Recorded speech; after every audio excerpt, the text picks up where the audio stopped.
What's up, everybody? I'm Mckenty. This is my second channel, and this is your home for my Twitch highlights and my podcast. So if you like this and you want to see more of that and you want to join the live streams, there's a link to that in the description of this video. And with that out of the way, let's talk about the sad news via my friends at Metal Injection. Every Time I Die has officially broken up. And I think if you've been following this for a little bit, you kind of saw this coming, right? There was this news back in December. Every Time I Die frontman announces hiatus from the band, says he feels ostracized from his bandmates. Every Time I Die frontman Keith Buckley has been working on improving himself recently. He's been sober for the better part of a year and focusing on his mental health. Unfortunately, it looks like things aren't rosy with him and some of his bandmates, including his brother, Jordan Buckley. Keith Buckley, wrote on social media, "Caring for my own mental health has taken priority over everything else in my life. The love it has brought to everything I do has been clear to everyone that has seen me, and I value my progress way too much to allow a setback. I am taking a hiatus from Every Time I Die to prepare for TTS, which tis the season, or tid the season. It's their annual hometown festival thing." So I thought that sounded like a good move to me, right? If you have that serious of an issue, you know, it's probably a good idea to take a break and focus on your sobriety, because that's got to come over everything else, right? However, you know, there was more to it than just that. It seemed like there's something going on behind the scenes. He tweeted again after this, "Being ostracized from a band I've built for 20 years because I've made a decision to do whatever it took to be a good human being hurts me deeply, but trust when I say I am the most mentally fit I've ever been. This decision was to protect myself from my own siblings." So he's talking about his brother Jordan, who also plays in the band. "While meditating in a side room yesterday, I overheard my own brother tell an outsider that ETID had brought in talks to replace me this entire time. I thought they were my biggest supporters, but Jordan had lied. His concern was a cruel trick. Their statement is proof." You know, you see something like this, and I think, you know, kind of the writing was on the wall that, you know, things were not well, that probably, you know, there was trouble on the horizon, right? So I don't think this was a shock. I don't know anybody in this band. We have some mutual friends and stuff, and so I feel like I know them, but I don't. But they seem like awesome guys. Everybody I know says wonderful things about them. So at the end of the day, all I want is for them to all be happy and successful and healthy people. So today we saw the news.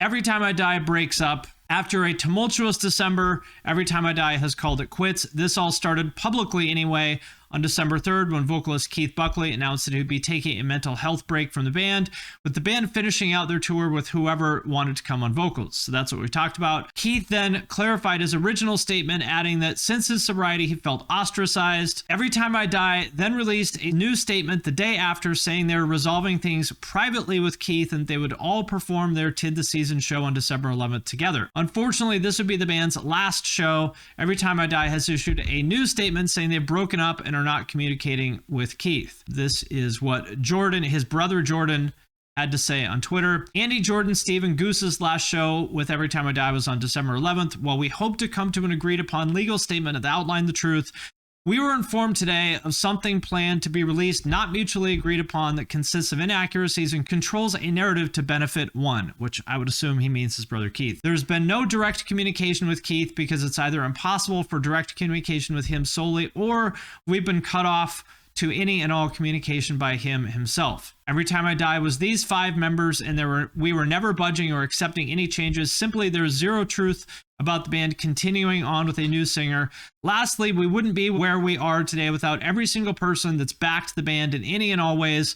While we're extremely disappointed in how this was played out online in front of you, your support and the memories we have because of you will all be cherished." So that was their statement. And then there's one last kind of, I don't even really understand what this means, but Keith posted this, which is a letter from the band's lawyer to him, basically telling him, like, you can't use the name anymore. Please contact me or have your legal representative contact me no later than December 27th to arrange a time to discuss the business terms of an amicable separation between the parties. This is a confidential settlement communication, blah, blah, blah.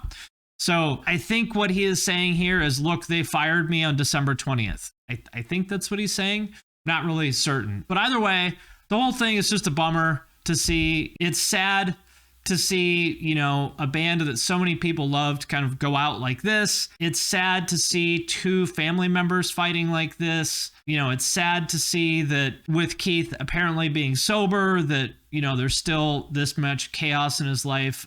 That's what I think is sad. Again, I don't know him. I don't know anybody involved with this, and I'm not going to speculate about what the circumstances were because I honestly have zero clue. I only know the same things as everyone else does, and that's my initial reaction. What I will say is this: rather than speculate on this matter that I don't know anything about, which, you know, a lot of people are doing that, I'm not going to do that. What I can say is just sort of to reflect on this band. I remember when this band started. They played one of the first Hellfests, I think Hellfest 99 or 2000. I had that DVD and watched it religiously. You know, back then they were kind of more like chaotic hardcore, less on the kind of like southern rock kind of stuff that they got into later. To be honest, I've never been like a huge fan of their music. I don't like the skronky, chaotic kind of music. I don't like southern kind of hardcore or whatever. So it's not something that I personally have ever listened to, but I've always respected the band. I've always thought highly of them, and I've always been a fan, even if I don't necessarily listen to their music. And to me, what Every Time I Die says is really like just the power of consistency and hard work over time. They've been a band for 25 years. Never the biggest band in the world, but they've always had like this super like highly engaged, diehard audience that loves everything they do. For example, like their Tid the Season show that they do every year in New York and Buffalo. I don't know how long they've been doing it for, but quite a while. People come from all over the world to that thing, right? Every Time I Die is one of those bands where you get the sense that people would take a bullet for this band.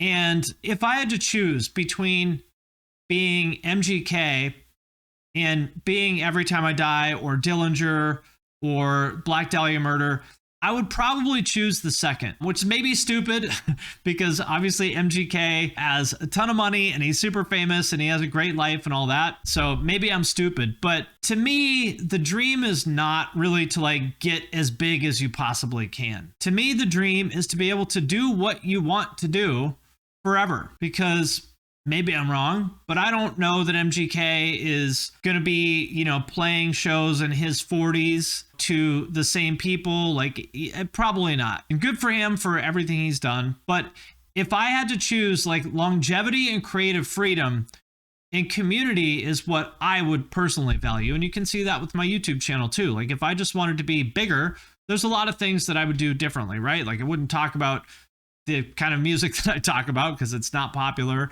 I would do a lot more like drama and gossip type stuff. If all I wanted to do was just be the biggest I could, I would do a lot of things differently because I'm not optimizing for that. I want to be doing this for a long, long time. I want to do this forever, at least as long as I enjoy it. Every Time I Die is one of those bands who's been able to do that. Never the biggest band in the world, but they will have a crowd of people who love them every single night in any city in the United States and probably like halfway across the world. And that's cool. That says a lot. Same thing with Dillinger, same thing with Black Dahlia. Like, those are the bands that I really respect. The people who have been able to be consistent over time and build up like that kind of like mega super loyal fan base. I respect the shit out of that. They're also one of the bands that, you know, I consider myself part of, you know, the same graduating class of hardcore as them and Dillinger and Fall Out Boy. Obviously, Every Time I Die was never as big as Fall Out Boy or anything like that, but, you know, they're one of the bands that transcended the 90s hardcore scene. And I think that's cool just because, again, they're my peers in a lot of ways. And I'm just happy to see people that came up in the same scene at the same time that I did have as much success as they did. And they brought a lot of joy to a lot of people. I mean, I've said before, I find their fans kind of annoying just because I find a lot of people who just have that kind of like over the top excessive enthusiasm for stuff, like the fanboy kind of energy, I find kind of annoying, but I get it. They're nice people. Every Time I Die fans are nice. You can say what you want, but they're nice people.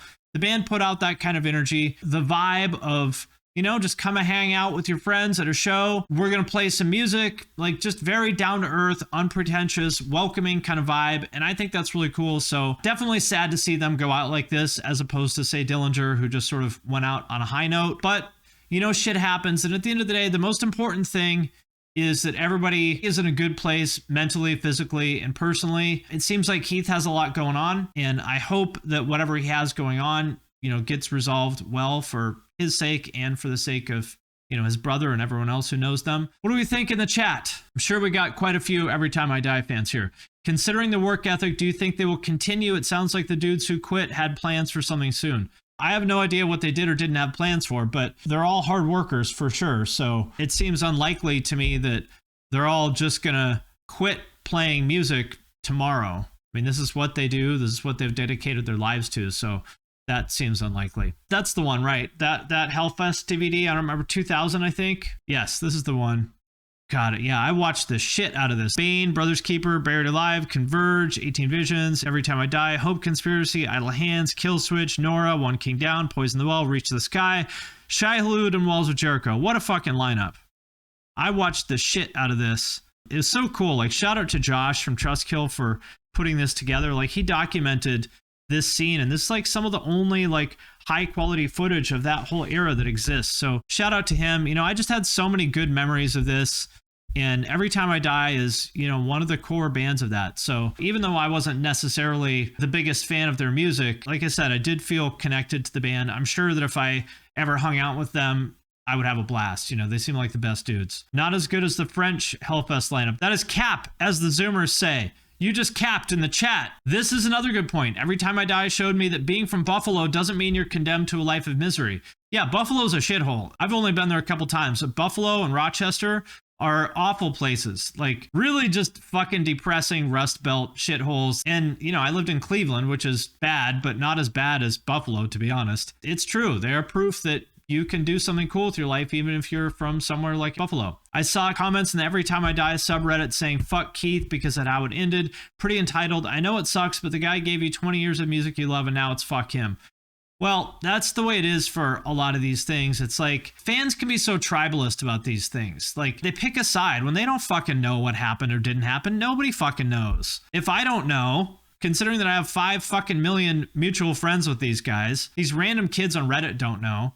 And it's like all of a sudden you just jump to a conclusion and you pick a side without even knowing what happened. Like, this is one thing I can't stand about a lot of like music fandoms in general. It's not limited to like metal or anything. They just like pick a side and, oh, well, this person is bad and the rest of the band are great, perfect angels.